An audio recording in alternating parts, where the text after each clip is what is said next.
Press releases, media relations, and deceptions. These are the common knowledge of several people when they hear the word public relations. As a matter of fact, some people didn't even know the mere existence of public relations, which has been continuously evident in our daily lives. But does really building reputations and relationships with people connected to deceiving someone? We have interviewed several practitioners from different fields, such as those who work in agencies, private businesses, government, and civil societies. And here, they break the stereotypes. So we're not only limited to PR, we also have digital marketing, advertising, events management, and even influencer relations and management, and even production, content and creative development. Within our office, there's me, the director, and then there's I have my staff. So we have a admin assistant, and then we have two in the editorial staff. The rest of our support team essentially is outsourced. So we have visual designers, we have layout designers, and then we have a video team. They're all outsourced. The City Information Office is composed of 13 employees. So we are divided into two divisions, the administrative, the creative, news, and media relations division. So basically, yung City Information Office is in charge with more on the public relations side. We prepare all the communication requirements needed by the company, like the annual report. We maintain the website, and then we come out with press releases about the company. At the same time, we are also the forerunners when it comes to crisis, because in crisis, you should be able to communicate the right message. An effective PR campaign entails various strategies and tactics, which should be aligned with their primary objectives. When asked as to what strategies do they find best in public relations, this is what they had to say. Generally, we take note of the messaging. What does our client need? What does the client want to say? So you start with that, and then you develop it from there. Next is the medium. Gusto ba niya ng press con? Gusto ba niya digital lang? Gusto ba niya Facebook lang? Gusto ba niya grand? Or gusto niya subliminal lang? Diba? Depends on that. Next, we have different communication channels. First is yung website. Website kasi is more on yung mga long-term na information. Next, we have the social media. Meron kami iba't ibang social media accounts. Instagram, Facebook, and then Twitter. Though mas active kami sa Facebook kasi dun yung mas maraming reach. So, kasi since mas mataas yung engagement ng tao sa social media, mas active kami doon. And then, we also do the Facebook Live. Especially dun sa mga malalaking events. So, para at least na alam ng tao na yun yung ginagawa during that time. And then, we have our own publication, the Wagayway newsletter. So, monthly yon. Then, meron kaming iba't iba kasing part dun sa newsletter. Bukod dun sa news and then feature stories, meron din kaming mga infographics na sinishare para sa mga tao. And then we also have the engagement with the media.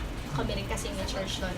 So may mga times na nagpapatawag kami ng mga media conference. It's the president who defines what his agenda would be for a particular year or number of years, and then based on those objectives, we come up with how our particular office will contribute. So as far as communication is concerned, we look at how communications can help the president in achieving these objectives, and communications will always have a role in the achievement of objectives. We use our knowledge of communications, how communications is going to be done, and how our audience would want communications to actually be done.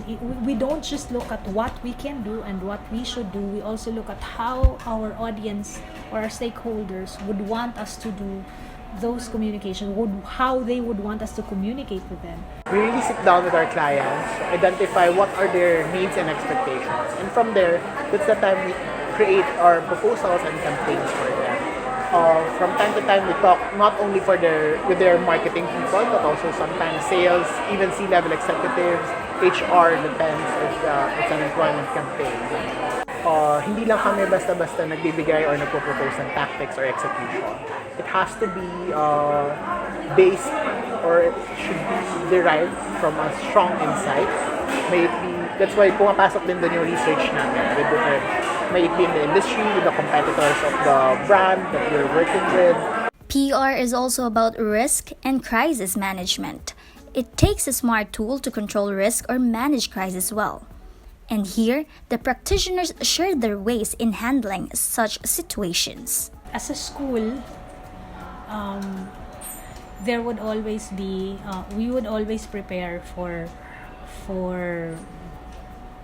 natural disasters.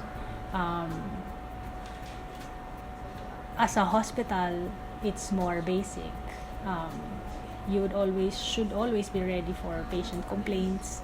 Should always be ready for cases of say outbreaks, spread of infection within the hospital, and also you have to be ready. While this is a crisis that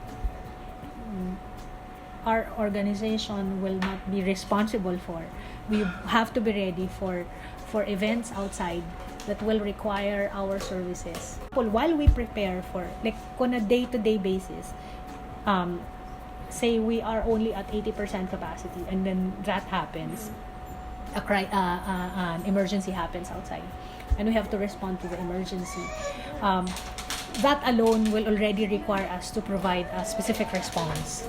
So we have that in place already, how to respond to that. Kami kasi is more proactive approach.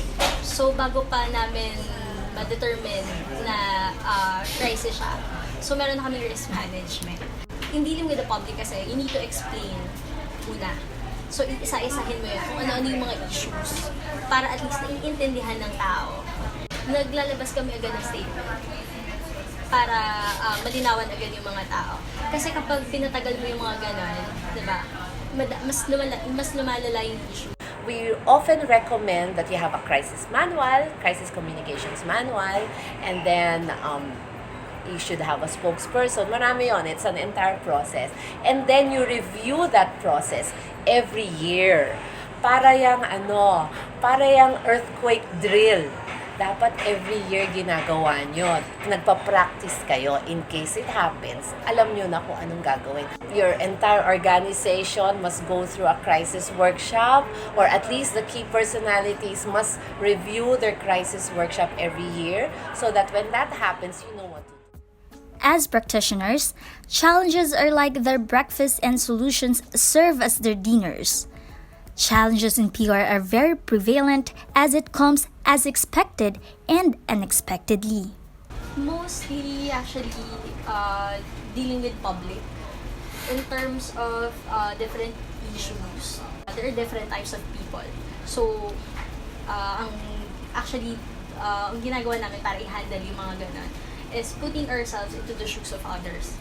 So, titingnan namin, paano ba namin paanong way yung gagawin namin, apart ng message yung gagawin namin para maintindihan ng clients namin. There are clients na very demanding, to be very honest. But that is natural because they are running a business, and they have ownership in their business. But sometimes there are unreasonable clients na super demanding. So my role there as your PR consultant, specifically as PR director, is to mitigate whatever their need is. I mean, provide sound consultancy if what is feasible, if this is something that we can do or not. You try to educate your client on what is happening, but sometimes hindi nila mag-gets kung bakit. Since I had communications, I should make sure that we are communicating the right messaging. Okay, I take care of the company's reputation. I make sure the company builds relationship with its stakeholders. In this industry, you just have to learn how to handle everything, good or bad, big or small. Remember, I carry the company reputation. I should look strong. I should look credible. I should look funny. I should look strong. I should look pretty. So it is a challenge. For me, more than the messaging, more than what you say, first is your relationship. Your relationship with the public, your relationship with your stakeholders. And since my job is anchored on relationships, alam natin lahat, ang relationship, hindi natatapos ang challenges, di ba? As in the word itself. So, every day is a challenge for me, especially the industry where I belong. You're subject to government rules. You're subject to public perception. So, every day, the biggest challenge, of course, is when disaster occurs and they attribute it to my industry. So that is why everything has to be strategic. We all work as a team. PR could literally and figuratively take you into places. In a competitive industry like this, opportunities are boundless. If you really understand PR, parang you'll never really run out of opportunities because when you work in an agency, there are a lot of opportunities for you internally pa lang. If you want to try naman just doing media relations, you can do it as well. You can be a media relations officer or manager, or you can be a writer, for example, internally. And then if you want to put naman in good use yung creative skills mo, yung mga Adobe skills mo, you can also do rin naman. It's a career that will always offer opportunities for young professionals. So you have a lot of options. In every industry, PR is a necessity. Dito kasi is more on yan, information officer. So, yung pag-handle ng social media accounts. And then, writer. Kasi meron kaming iba't ibang communication channel. We have the website. So, kailangan din namin nung nag-handle nun. We have our own publication, which is Wagayway Newsletter. So, yun din. And then, we have the year-end report of the city mayor, Taunong Ulat. And then, even the speech, even the state of the city address, we also handle that. Opportunities are infinite. Okay? So, at the same time, very, very competitive.